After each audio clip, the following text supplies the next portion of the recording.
Good afternoon, one and all. Art integration learning, is it new for us? Is it new for Indian society where art is itself so blended in day-to-day life? Art integration is focused on art-centered learning. It is tool for each student to have creative approach to art. Why we need it? Art integration learning allows thinking strategies of art to knowledge in other subjects with thinking and research as the center of the project or activity. It is artistic thinking, which is largely an amalgam of logical reasoning and associative thinking, as pointed out by many scholars. Children learn best by being absorbed in the task that requires the incidental use of skills and ideas, rather than focusing on them in detached way. The art provides powerful way of doing this. This is growing evidences that standards of achievement rise through a broad and balanced curriculum that includes the arts, in which children are able to play to their strength and make a connection with what they know, as explained by Ken Robinson. The framework for incorporating visual art, dance, drama, and music into other subjects improves students' ability to think independently and solve problems. Our today's talk, Visual Art Integration, Addressing Pandemic and Beyond, is an initiative to help our students understand what art integration means and its implications in other subjects. We have with us three eminent guests and speakers, Professor Nusrat Kazmi, Pankaj Guru, and Fauzia Jamal. Professor Nusrat Kazmi, it is a great honor and pleasure to introduce Professor Dean of Faculty of Fine Art in Jamia Millia Islamia University. We have with us three eminent guests and speakers. Professor Nusrat Kazmi has graduated from University of Alabama and did her master's in art history from the prestigious ME University, Baroda. It is a great honor and pleasure to introduce Professor Dean of Faculty of Fine Art in Jamia Millia Islamia University. University of Baroda. She did her MPhil from University of Delhi, exploring the European and Mughal interaction in presentational art for arts. From 1990 and 1993, she was a Commonwealth Scholar at School of Oriental and African Studies, University of London. Art critic and art historian, Professor Nusrat Kazmi authored Islamic Art, the Past and Modern.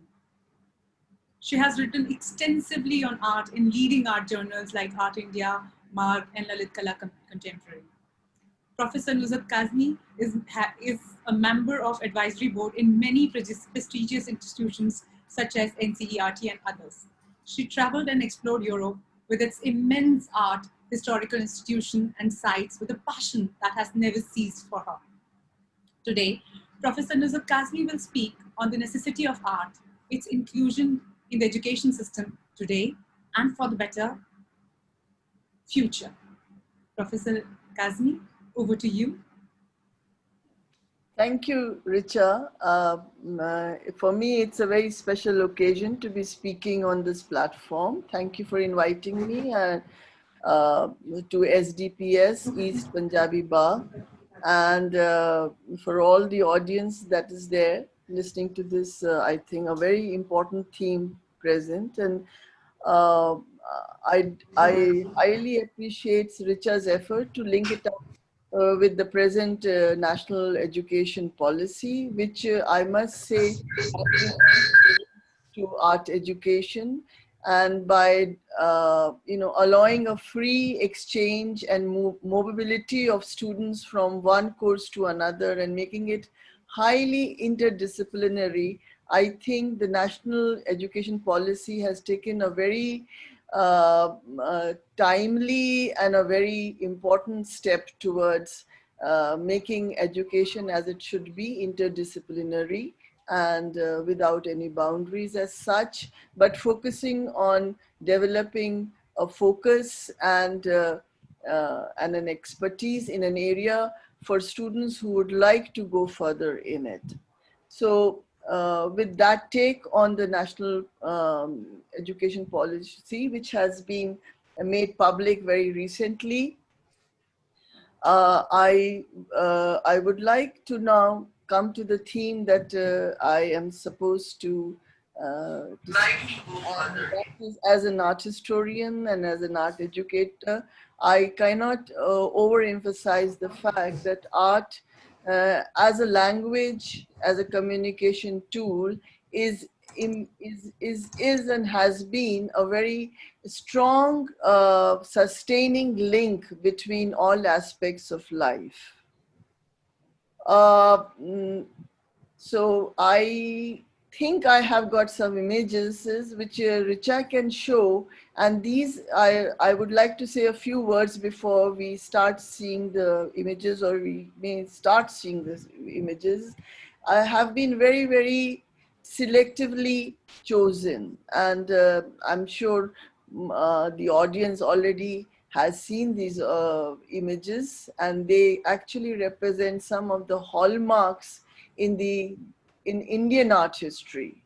And it just goes, and in some ways it also links up the underlying theme of the necessity of art, its inclusion in the educational system today and for better tomorrow.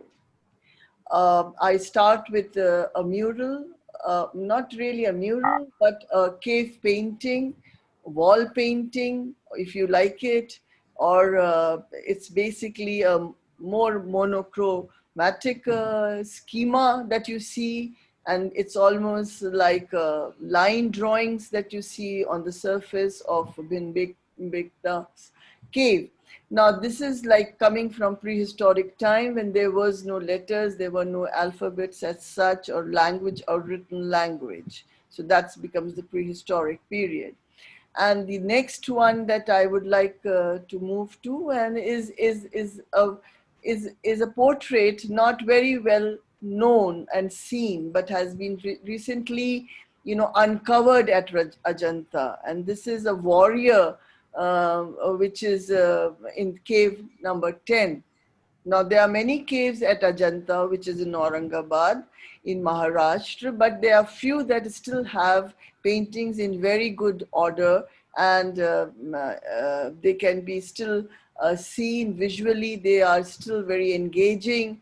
They have strong aesthetics, the sense of color, line, and what is very remarkable is, as it was in the previous slide that we saw, was the fact that they all are linked with their immediate environment. They are not detached.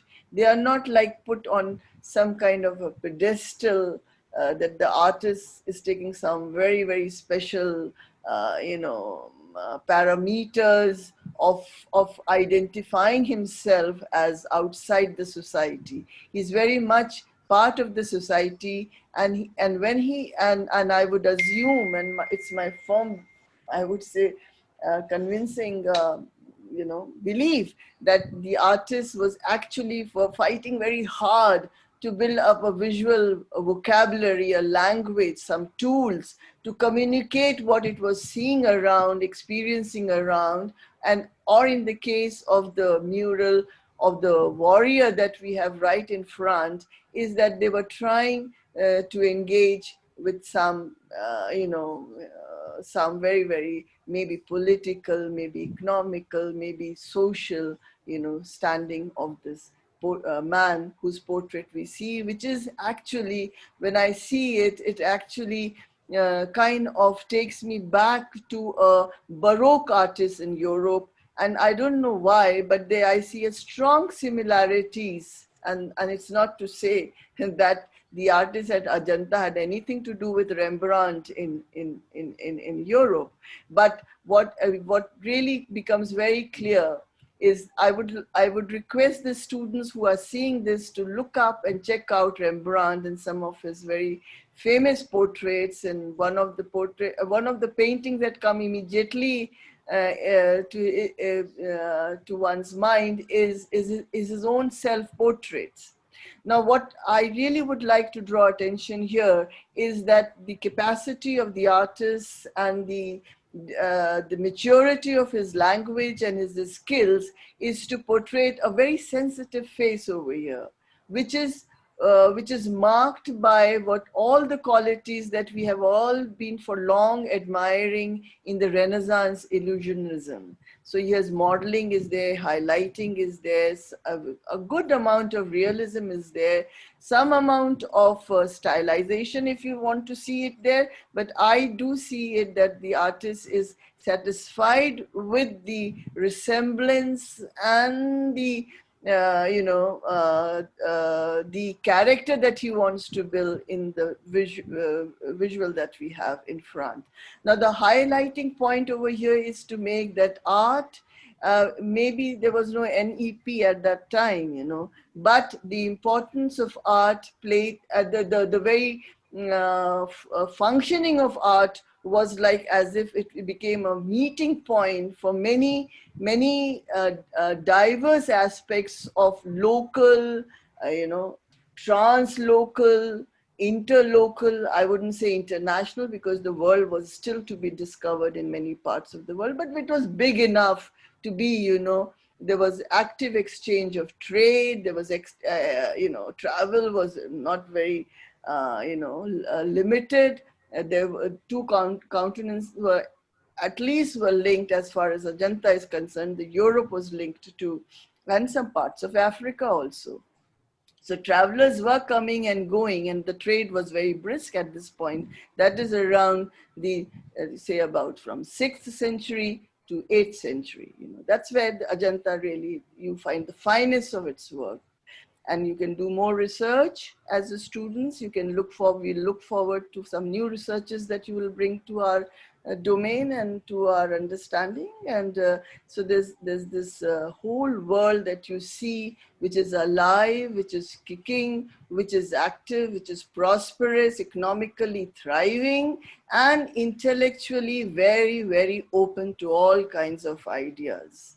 So we know that Ajanta art was largely influenced by what was a Buddhist dharma or the ideology that was at that point very progressive and very inclusive and expanding, which later, of course, as even today you will find, it is still its presence can still be seen in Central Asia, in Far East, and in Southeast Asia. So, and here is actually the intellectual content of the Dharma was actually supported by the political content of the time and the economical support that it got, and then the visual skills and the expertise and the imagination and the ambitions of the artists, who were largely most of the time monks, the Buddhist monks, that brought this form of art together. And it would draw many people to its door, and then engage them with the philosophy of that contemporary ideology that was Buddhist dharma. And then there was a flourishing of a very, very, one who could say almost radical revolutionary ideology all across area, which ran from Indian subcontinent across the Central Asia, came to other parts of Far East, and then to Southeast Asia. And to this date, we know that it has still very profound function in the lives of the people there. And it's also a kind, and which can be a great reminder that it still has the potential, this art form still has the potential to revive the way we can connect today, even as a huge part of the global identity, and we can still relate with this identity. And what goes as soft cultural diplomacy can generate that kind of great energy even today. So having made a very strong point over here, I would like to then move to the next great work that I think, though it is not, the last two works were works that were done on the surface of the wall or the cave or the rock, which in the first case was not, the technique may not have been very developed, but was developed good enough to be able to communicate what the artist, a very common man maybe, a very important man maybe in that contemporary society, or maybe still not known as artist, but seen as very gifted, would have made that. Now, the Ajanta mural that we saw is, of course, a very highly developed technique, where there is a way of treating the wall, covering it, and then seeing that it is able to take in the colors that are applied, which are largely natural or from natural sources, and largely from the environment around Ajanta. So they were very practical, pragmatic artists, monks, and intellectuals who didn't, who were self-sufficient enough in their imagination and skill and their need to communicate and to be able to find sources around themselves. Uh, with that, these comments, I move to the next slide, which is also a very interesting work, as I said. No, the one before that, and as I said, that it is not on the wall, but it's on a very interesting surface for its time. It goes as a miniature, though it's not very small as usually the miniatures are. which are usually miniatures, are associated with either book illustrations or manuscripts or albums. These works which come from a series of very important project which was taken in the time of Emperor Akbar, who was very important both politically, economically, because India at that time became a very prosperous, very well-known country, far and wide, even in, as far as Europe, of course. But you find that later on, even, it traveled to other parts of the world, and America was very soon to be discovered.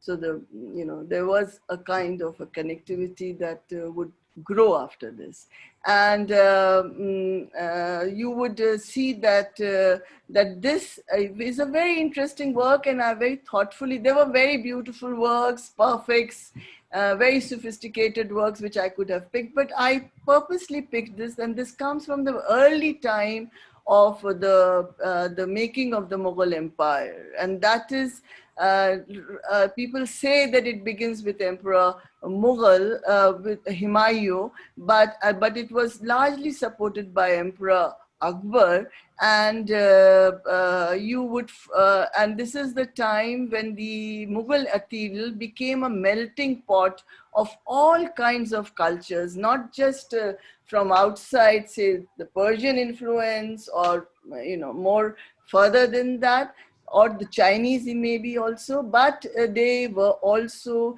a place and a time and a atelier where much of the Indian subcontinent, as I would say, because India also would, in this imagination, would include what is goes as Bangladesh today, or Pakistan, or even Sri Lanka and Nepal and other neighboring Burma and all.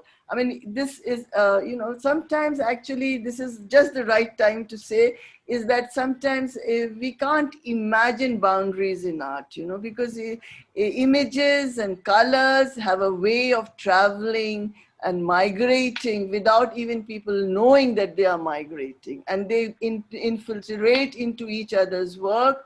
They blossom, and they bring in many new cultures. Can I go back to the work, that because I haven't yet finished with it, please? Thank you.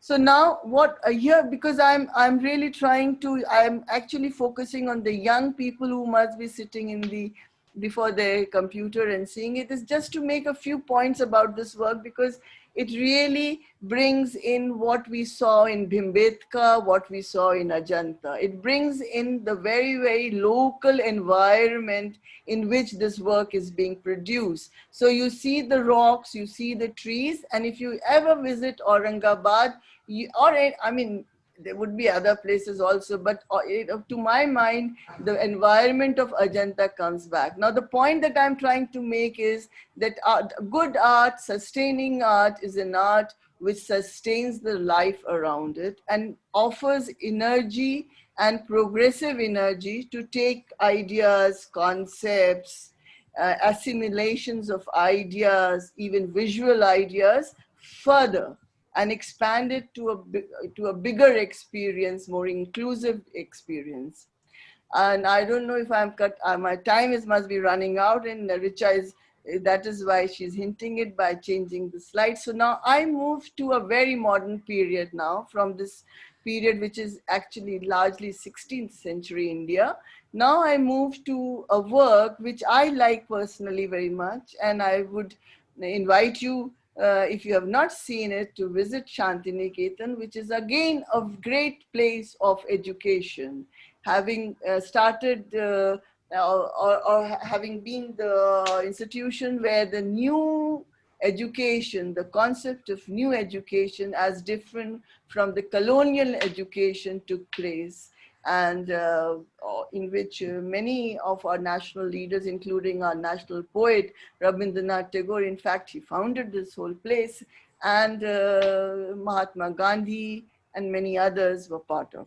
So now, coming back to Ram Kinkar Bach, you will be very happy to know that he was no trained artist, but he was picked up by Rabindranath Tagore, who could see that he had the potential and the imagination and perhaps, great intellectual capacity to be very contributed towards visual arts. So, and he was kind of groomed in Shantiniketan. He grew in Shantiniketan. He was a Santal. He came from a tribal background.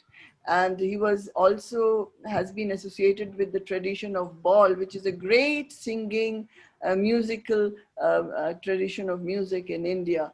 And you will find that he has actually overlooked many traditional, conventional mediums of expression and picked up something which was very risky, which was very avant-garde, and that is that he's used, of course, an armature has been used, which is of metal, iron, and then cement. Now, cement is almost a very modern material, which he has used, almost giving us an experience of a rough rock cut sculpture over here. And the theme is the mill call, which of course is connected with the industrialization, which was also connected with modernization. And we must also know that this is 1956 when this work is being done. India is very young as a modern nation, and so the spirit is of forward forging, and you can see that spirit very well brought in by the artist Ram Kinkar Baj. So having made this comment on how modernity becomes also in connected in our art tradition, is how the modernity comes to the nation, and how modernity becomes very important for progress, and for inclusive society and for expansive society. And I think here this piece of art really speaks its time. It speaks a new language in terms of material usage, in terms of the size, in terms of its onward energy. So with these few comments and take on, I would like to conclude here. Thank Thank you you so very much. much for this. Thank you so much, Nuzhat ma'am. Uh, our next speaker is Pankaj Guru. Pankaj is an international visual artist. He did Bachelor of Fine Art from University of Delhi with a major in sculpture. In year 2000, he was awarded French government scholarship in arts, Aix-en-Provence, France. Pankaj uses three-dimensional art for development of knowledge, imagination, and perception of nature of life and its various forms. Pankaj was artist in resident in various prestigious art institutions in France, Russia, and other countries. He has worked on several projects for central government and state government in India. He is a master metal caster, an art consultant, and gives lecture on various genres of visual art. His monumental sculpture you can find in various places in Delhi and India. For example, 12 feet bronze sculpture of Maharaja Agrasen installed in Kashmiri Gate, and the other one, which is metal sculpture of Mahatma Gandhi, presently installed in the Parliament House of India, and many others.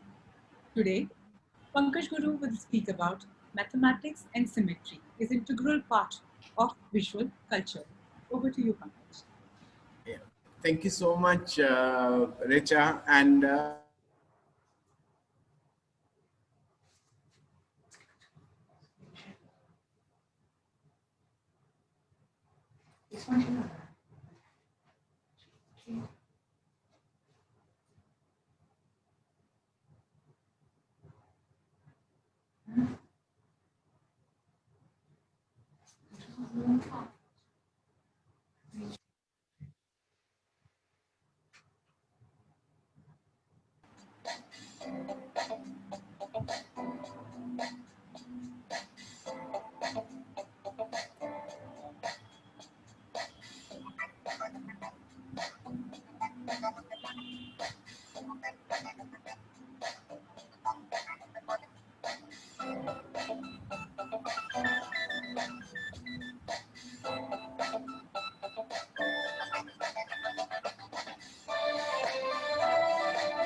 So in this video, like we have seen, like, art has no boundaries, and there is no tool that we can use to create artworks. I mean, you cannot, say, okay, painting or sculpture. Now we are in a world where any tool can be used to create artworks. So that is what this video talks about, and I would very much again, like before going to my slides, like what ma'am said, like about Ram Kinger Base, like he was not an artist, so you don't actually have to be an artist to or study art to create artworks. So it is just within you. So before now, we'll start with my slides, and this one, like I usually ask students, like, can you guess who's the most creative person among these images? So if you see, actually this one and this one are the same. I purposely kept them because so that somewhere you can catch that every person whom you see is creative in some way or the other. Like in a class, we have 40 students. In 40 students, there'll be 10 students who will be extremely good in maths, 10 maybe in science, 5 maybe they are good in every subject, and then 5 in arts and something like that. So it doesn't mean that they are not creative, or creativity only means that somebody's painting when somebody dance. I mean, the subjects, like somebody is doing just not related to science but only related to the art. I mean, creativity is for everyone. It's just you need to explore and you need to find the right way to express yourself. So the next slide is here, like, spot the difference. Like these are, like, I'll just tell you, one is in paper machine, one is in 3D model, this one, the bear, then the other is camera, and the other things that they have made is used oil paints to create and canvas to create an artwork. Here they have used pencil to create a rabbit. So the thing is, there are different tools to create artworks. So there is no limitation of tools to use and create what you want to. Rather, be you should always go for something new and something different, because it's a challenge. But once you do that, you will always find your path. So now, when I go to the next slide, this is about skills that we always, learn in school, paper folding, and that's very natural. We teach them from class nursery to class 1, and it goes on till class 12th or something like that. So if we are, doing something, we learn some skills, and we just keep doing that or repeating that thing again and again without exploring the possibilities, it will always be a part of craft. That is, you are copying something which has been already been done. And similarly, like I'll show you an example of it, how science has used, or architects have used the same thing to create a building. And then they have created this solar panel which will go in space, and automatically it'll just, it'll be a very small piece, but because of origami, it'll expand itself, and that will be a very, easy way of transporting. So this is again how art has been used in technology also.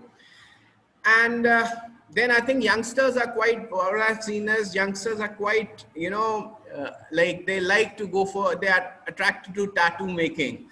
So tattoo making is also an art. I mean, there's no, I will not say that it is not art, but there's always a reason. Whenever you're making art, there has to be a reason for it.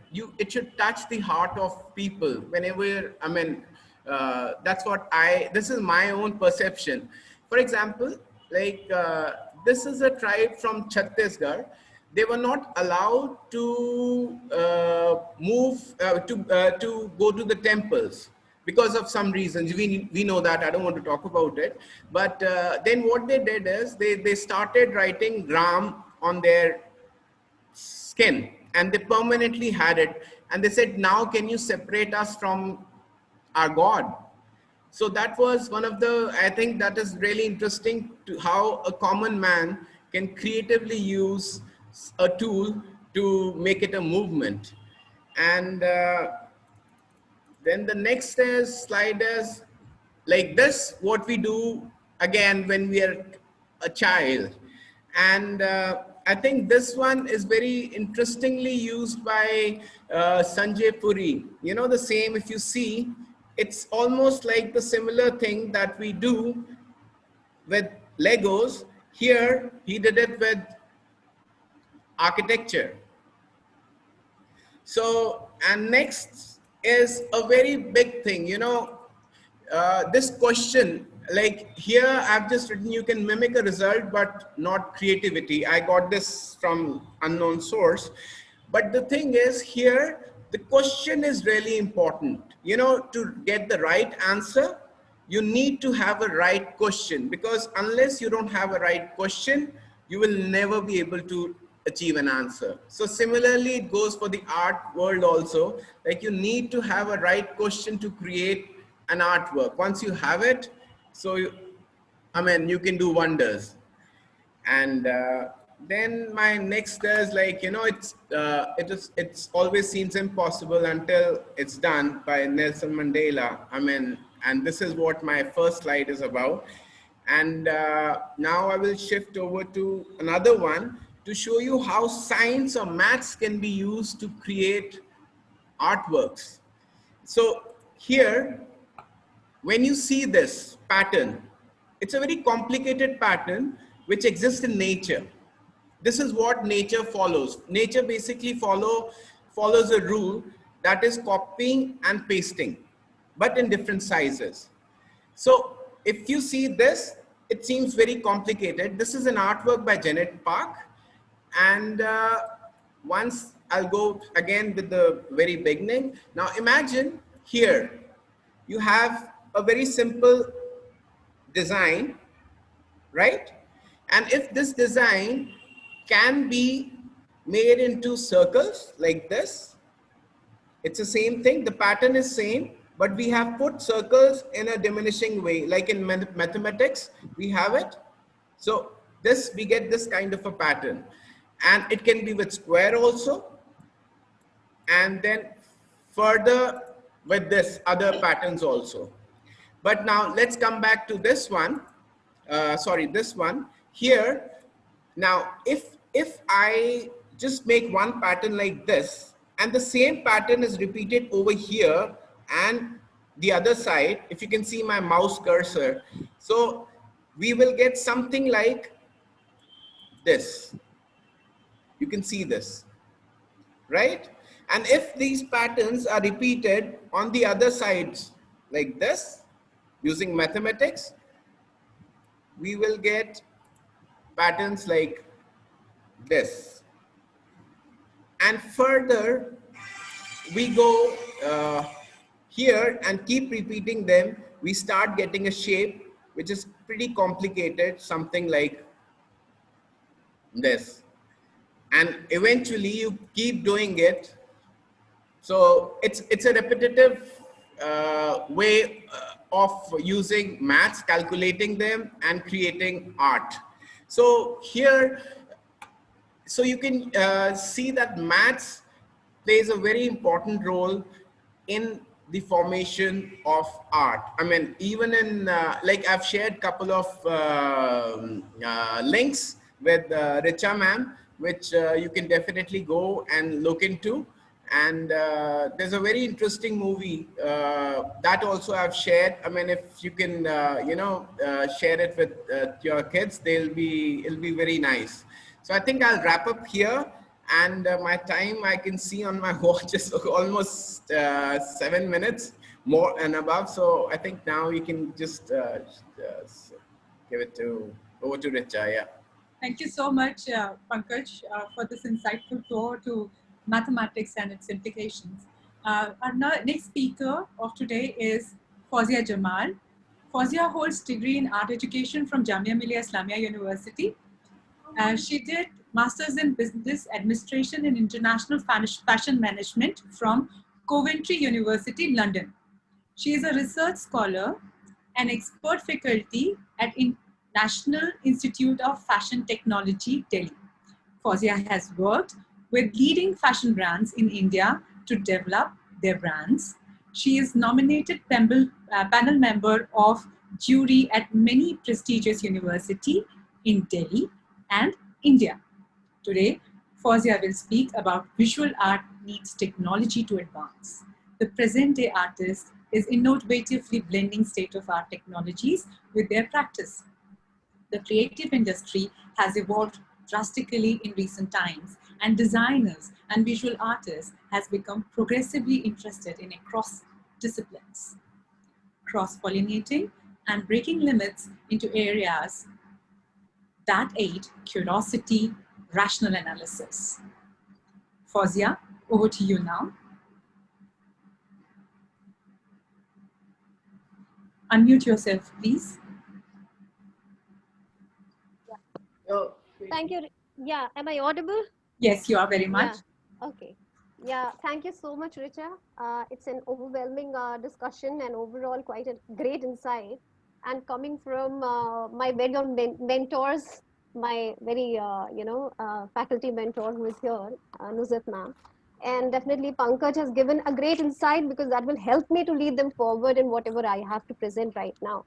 Because somewhere I felt that there's a lot more to connect with art and visual, but there is definitely a lot more to connect with science and mathematics, and also something to connect with sociology.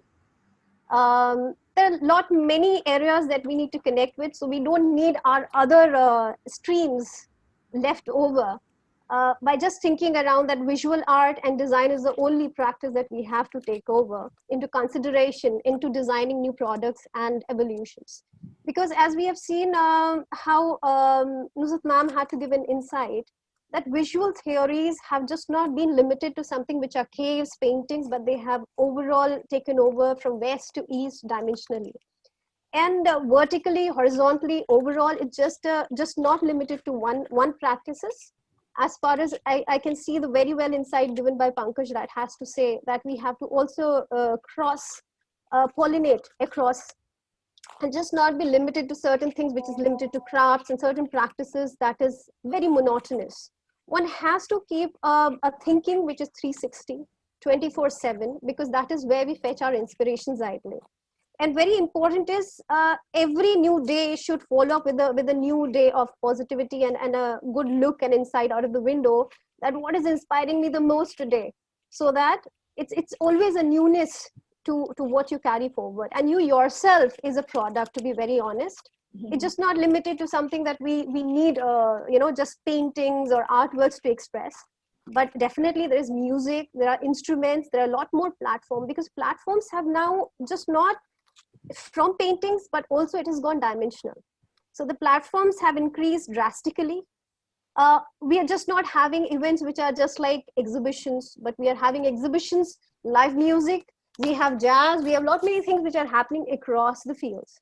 So if an artist have to express, it is just not one level of thinking. Let's say we are talking about architecture, we have civil engineers.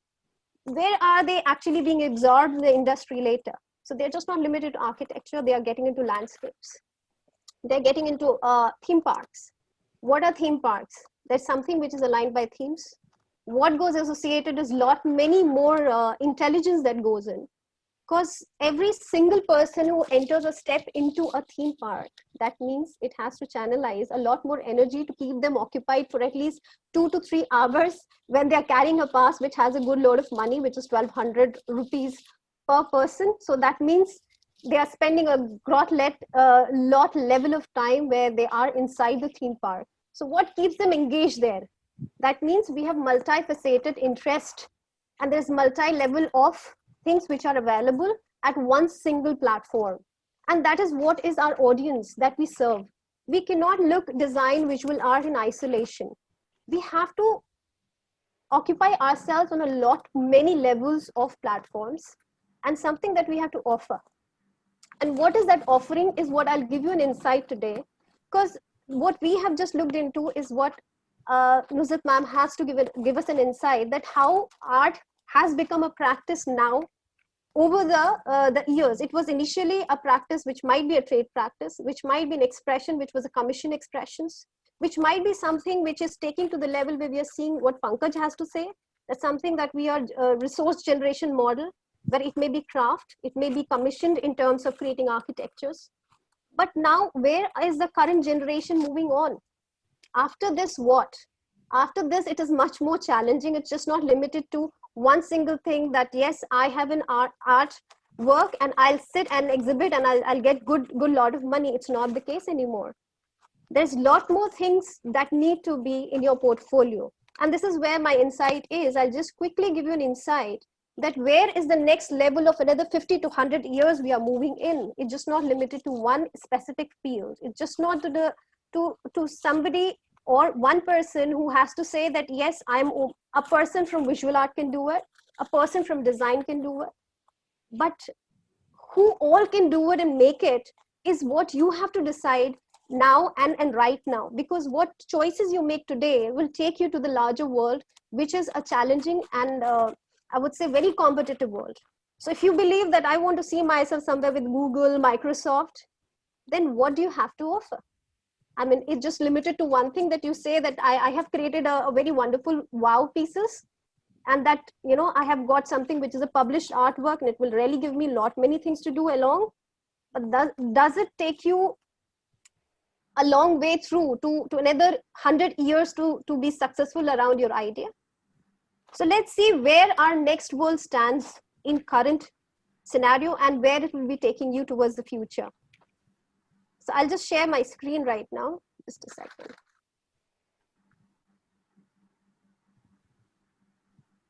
Okay. I'll just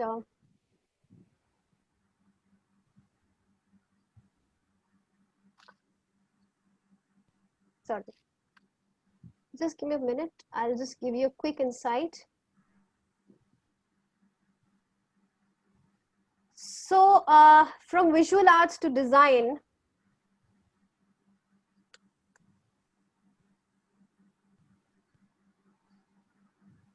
the next generation model that we have to look into and prepare ourselves, that means we need to pull up our socks and just not be in our zone of convenience, relaxed. Okay, fine, it's a lockdown time, so life will be easy. No, it's not ever. It's not that easy. This is the best time to prepare yourself for the next level. So next level is taking us through, let's say, virtual reality. I think I'm not very sure if the students are already sensitized with this, but these are the terminologies that we'll be taking over in the coming next years, or sooner to see. We have already been absorbed with quite a lot of technologies already. So we have virtual reality, augmented reality, mixed reality.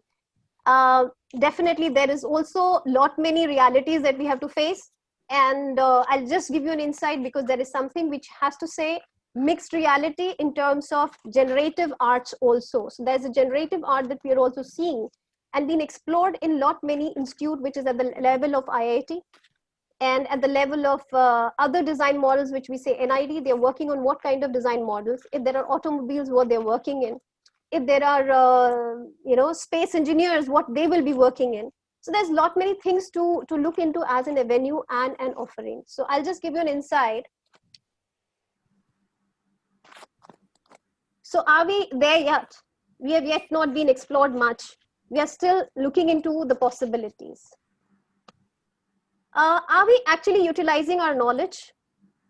I mean, we are just reading one subject to the other. Are we actually synthesizing them all? So the time is that we have to look into the possibility, available information, and what we do not have, from where we have to fill that gap.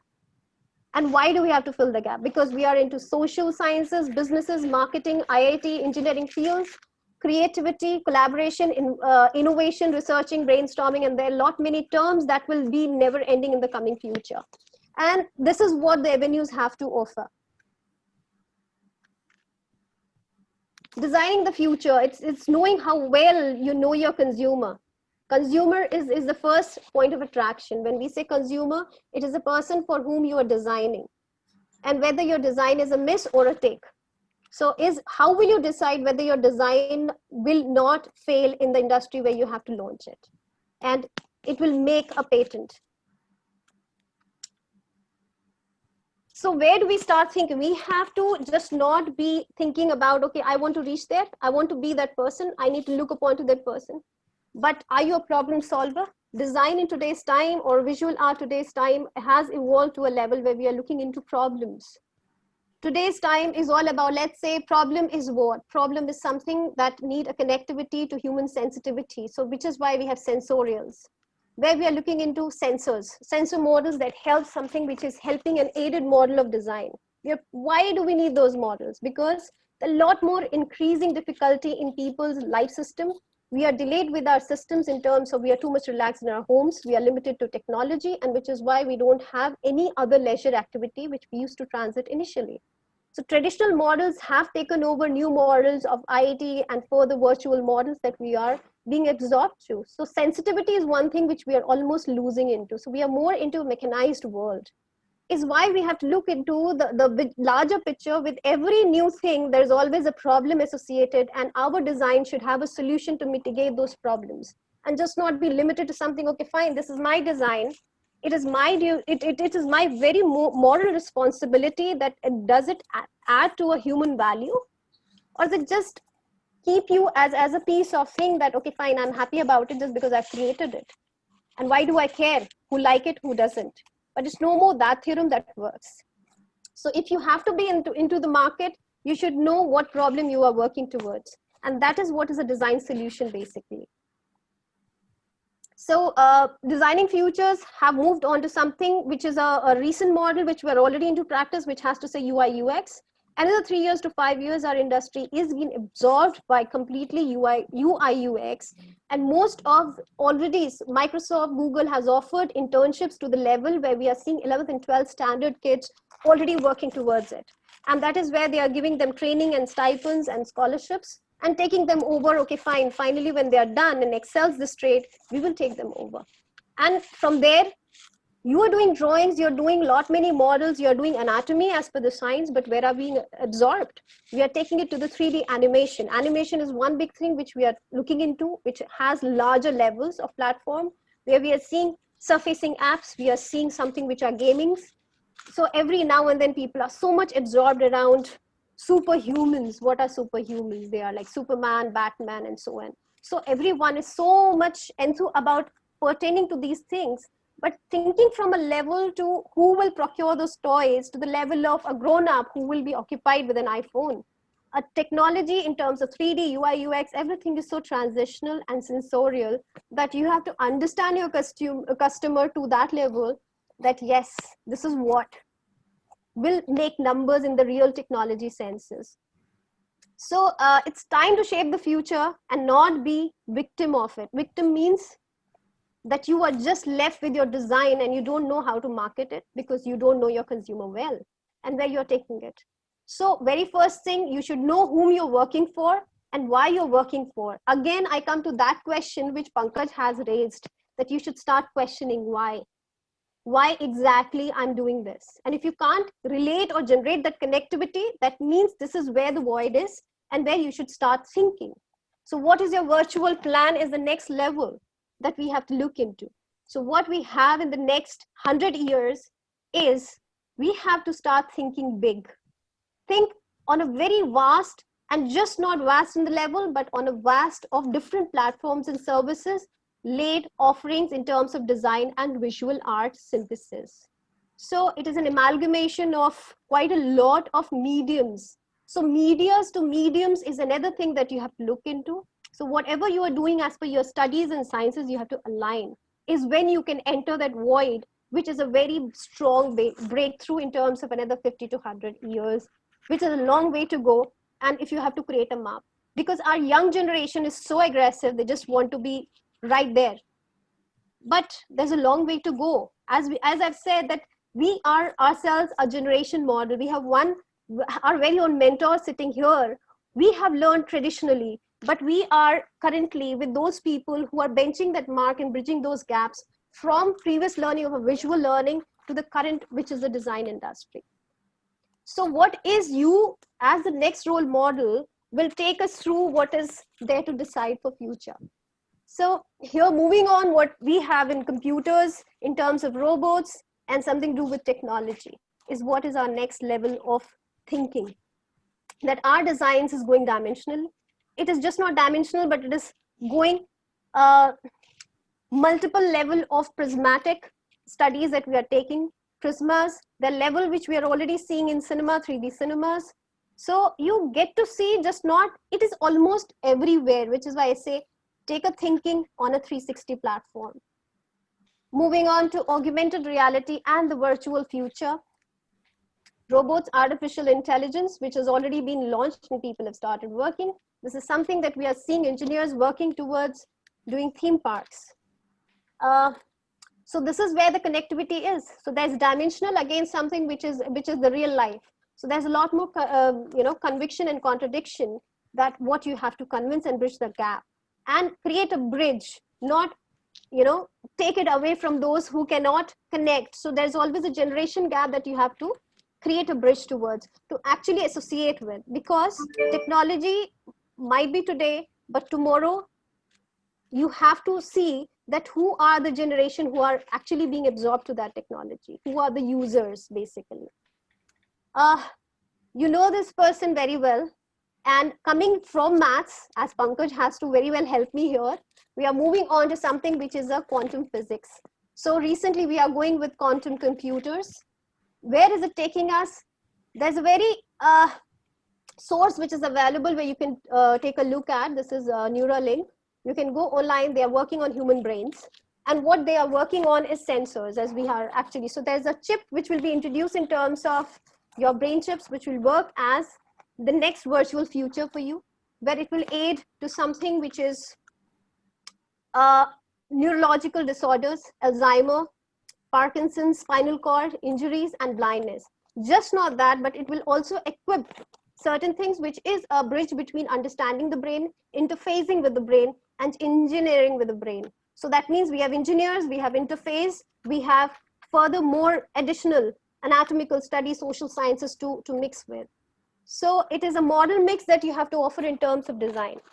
Moving on to something further you are already started working on, which is something which is a language, which is barrier across that will be created. So you will be almost speaking all in each and every single coding languages, which is a direct link between the brain and the everyday technology, which makes your lifestyle more efficient. So here we see you can make your photography, art, and writing apps more consuming in your everyday life every now and then. And we are seeing virtual windows in terms of shopping, nature of driving. Everywhere we are seeing it will be part and parcel. So this is where the future is. We are seeing hearable aids. We are seeing pods, which is already there. So what will be the next future towards it?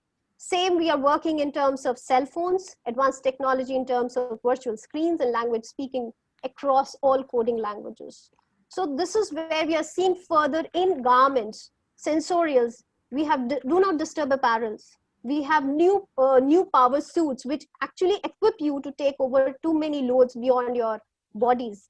You have mood sensing, because these days we are seeing a lot of depressive cases around. So we will be more, because we will not be to more and more people, but we'll be more associating with technologies. So when technologies take over, your sensorials are almost not linked up with too many people across society. So there will be mood sensing activities to work as your mood swings, around your mood swings. So further, I'll just take a quick, Richa, do we have time further? So, Fozia. Okay, so I think I've taken a lot of time right now, and we are almost done. And I think this video can be looked upon later. Richa? How long is it? 2 minutes, I guess? Or maybe I can just switch it off in a minute or something. They can just have an insight. Yeah, a quick wrap up, I guess. So I'll just play this video right here. More than I speak, better this video speaks more.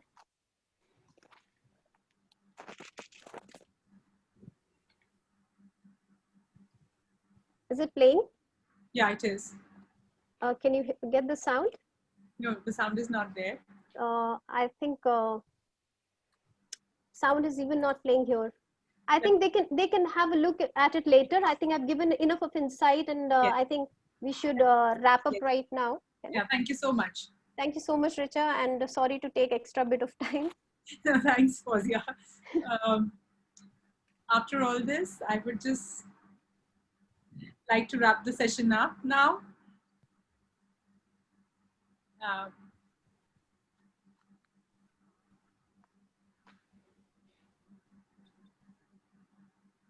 Okay, so sorry.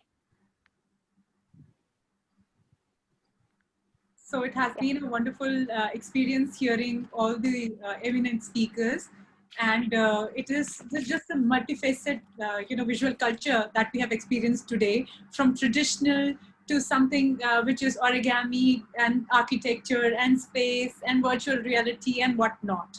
So by the end of everything, I would just like to say thank you. And I would like to express my sincere thanks to school management and school principal, sir, on this occasion.